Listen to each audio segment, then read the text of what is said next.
এরপরে প্রশ্ন হলো, প্রত্যেক ফরজ নামাজের পর হাত তুলে মুনাজাত করা হয় তা কি সঠিক? প্রত্যেক 5 ওয়াক্ত নামাজের পরে সালাম ফিরানোর পর নবী করিম সাল্লাল্লাহু আলাইহি ওয়াসাল্লাম অনেকগুলো দোয়া, অনেকগুলো জিকির পড়তেন। প্রায় 10-12টা দোয়া জিকিরের কথা আমরা একটা দোয়ার কার্ডে একত্র করছি, যেগুলো প্রত্যেকটা হাদিস দ্বারা প্রমাণিত। নবী সাল্লাল্লাহু আলাইহি ওয়াসাল্লাম এগুলো পড়তেন। সেই নামাজের পরের দোয়া জিকির যা আছে 10-12টা সবগুলো মুখস্থ আছে যাদের, তারা একটু হাত তোলেন। আন্দাজে তুলেন না, আমি কিন্তু জিজ্ঞেস করতে পারি। মাশাআল্লাহ, নামান। অল্প 20-50টা হাত উঠছে এই হাজার মানুষের মধ্যে। তাহলে বোঝা গেল যে আমরা নামাজের পরে নবী করিম সাল্লাল্লাহু আলাইহি ওয়াসাল্লাম কি করতেন সেটা জানি না। দোয়া, সুন্নত দোয়াগুলো আমাদের মুখস্থ নাই, আমলও নাই। কিন্তু নামাজের পরে সবাই মিলে একসাথে হাত তোলা, এটা আমরা জানি ভালো, তাই না ভাই?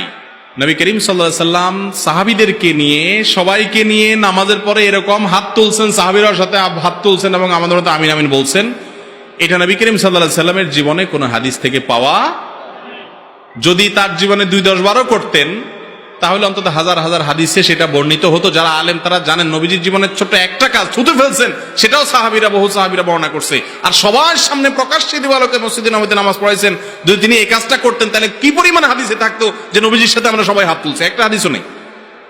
কথা কি বুঝাইতে পারছি? বাংলাদেশের সবচেয়ে বড় মাদ্রাসা হাটহাজারী মাদ্রাসা, সেখানে 5 ওয়াক্ত নামাজের পর সম্মিলিত কোনো দোয়া হয় না। প্রত্যেকে যার যার মতো দোয়া করে। নামাজের পর দোয়া কবুল হয়, যেন আপনি দোয়া করেন।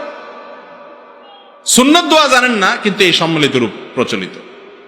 বিশ্ব ইজতেমায় সেখানে নাই। মক্কাতে, মদিনাতে, হারাম শরীফে আছে, কাকরাইল মসজিদে আছে, বড় বড় মাদ্রাসাগুলোতে নাই। যে মাদ্রাসায় নাই সেখান থেকে পড়ে এসে আপনি এলাকাতে করতেছেন। তাহলে আপনি শিখলেন কি, করলেন কি? মেখল মাদ্রাসায়ও নাই, অনেক বড় মাদ্রাসা নাই।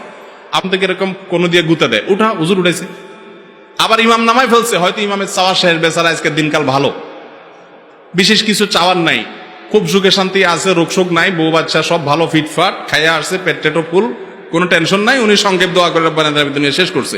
আপনার হয়তো কোনো টেনশন আছে, ছেলেটা বিপদে আছে, মেয়েটার সমস্যা, পেটটা ব্যথা করতেছে, বউটার কোনো অসুবিধা আছে, আপনি আল্লাহর কাছে আরো কিছু লম্বা করে চাইতেছেন। তো পাশ থেকে গুতা মারে, এক বেটা হাত নামা, হুজুর নামা ফেলছে না, ঠিক না বে ঠিক? এটা তো ইসলাম শিখায় নাই। আপনি নামাজের পরে আপনার মতো আপনি দোয়া করেন, হুজুরের দোয়ার সাথে উঠাইতে হবে, নামাইতে হবে, সম্মিলিতভাবে করতে হবে, এই নির্দেশ শরীয়ত আমাদেরকে।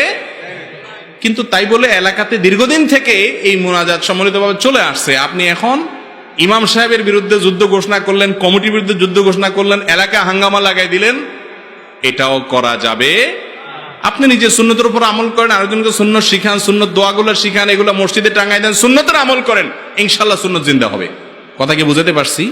মানুষকে ধীরে ধীরে বোঝাতে হবে। এবং গন্ডগোল ফাসাদ করা, এটা গন্ডগোল ফাসাদ করা জায়েজ নাই।